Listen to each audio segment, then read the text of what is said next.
Obviously thrilled with the win. It's a privilege. Every time we get a chance to play Marquette and what Shaka's built here, it's. I said this before we played the first game. It's a privilege to to play this program. Two championship level programs took the court tonight. Obviously, we're thrilled with the win. And it just, it sucks for these guys. Just, the situation with the health, with Tyler and Sean there. Obviously, we would love to have 3 battles with this team, 3-4 battles, maybe even with this team, because I think we're 2 of the best teams in the country.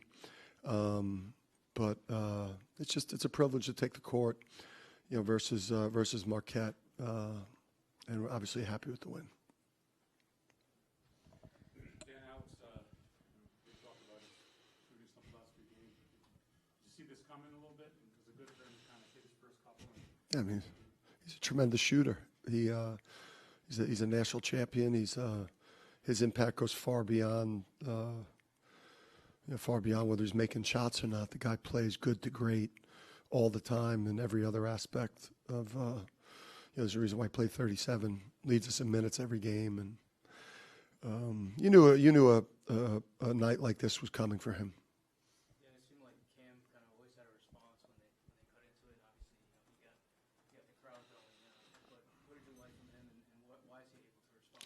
Well, I mean, I like the 6 assists and no turnovers. I think he caught a little bit of karma there. I just think he went to that too early, and he's got to rein that in. And I don't.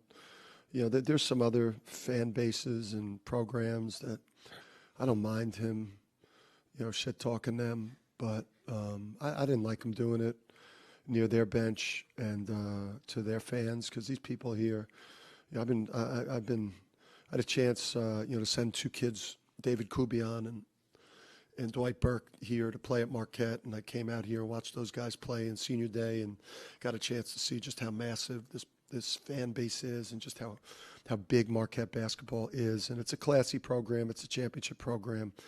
Cam shouldn't be yelling shit at their bench. And he yelled it too early, too. And then he caught karma on the back end, because then he had wide open looks and he missed them. So I didn't like that.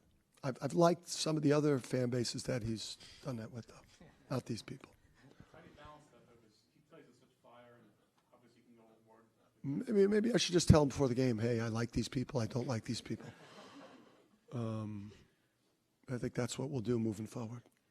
Without Tyler, what did you notice the biggest difference was with how Marquette played? We dealt with it with Donovan, and we caught a little break scheduling wise. We missed him for 5 or 6 games. But, like Kolek, Tyler's like Donovan. He's like, it's like losing your quarterback. And now, not taking anything away from Cam. I mean, Cam Jones, he's been playing as good as any guard in the country during the stretch. I mean, he's been scary watching. And, Chase is a dangerous player. And I know he's been sick coming in. So somebody's got a voodoo doll with you guys right now, man. But that guy creates. He's one of the best players in the country, and it's like losing, Patrick Mahomes, and like you just hope he's back at least, if not for the Big East tournament. You just hope that guy gets a chance to make a run in the NCAA tournament. In the warm-ups, it seemed like you were having a big focus on the fundamentals and looking at the numbers off the glass that kind of showed throughout the game. Is that a focus you had specifically against Marquette because of their quick tempo, or is that just something you do throughout the season? Yeah, I mean, we knew we had to win the rebounding.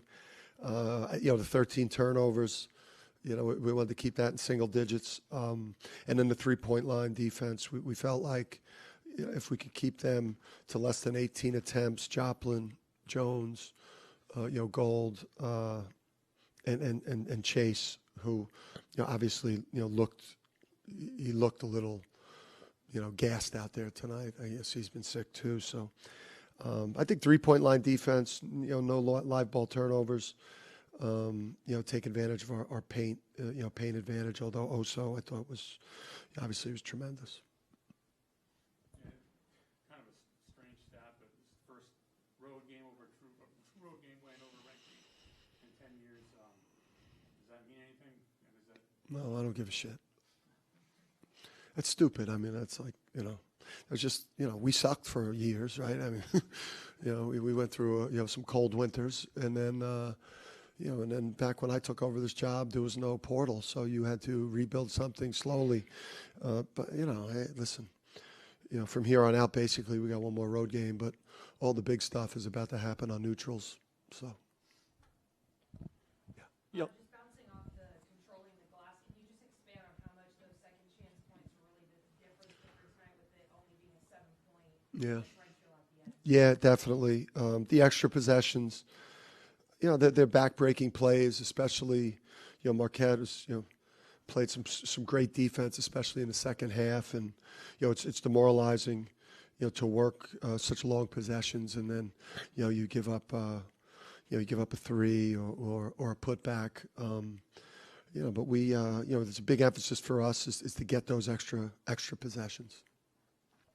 Y'all had like about 5 turnovers there in the first 10 minutes or so of the game, then really only had like 1 or 2 for a long stretch. How were you able to kind of respond to that early flurry by Marquette's defense? Yeah, we knew it was coming. I think it was like last year. We played these guys in Hartford, and and we won, relatively comfortable game, and then they jumped us in the Big East tournament, like just jumped us in the behind school. They just jumped us and beat the heck out of us, and just really got after us. So that we knew that was coming with the way that game went at the XL. We didn't handle the pressure early well. We didn't handle the pressure well late. But that middle part of the game, I think we played at a pretty high level.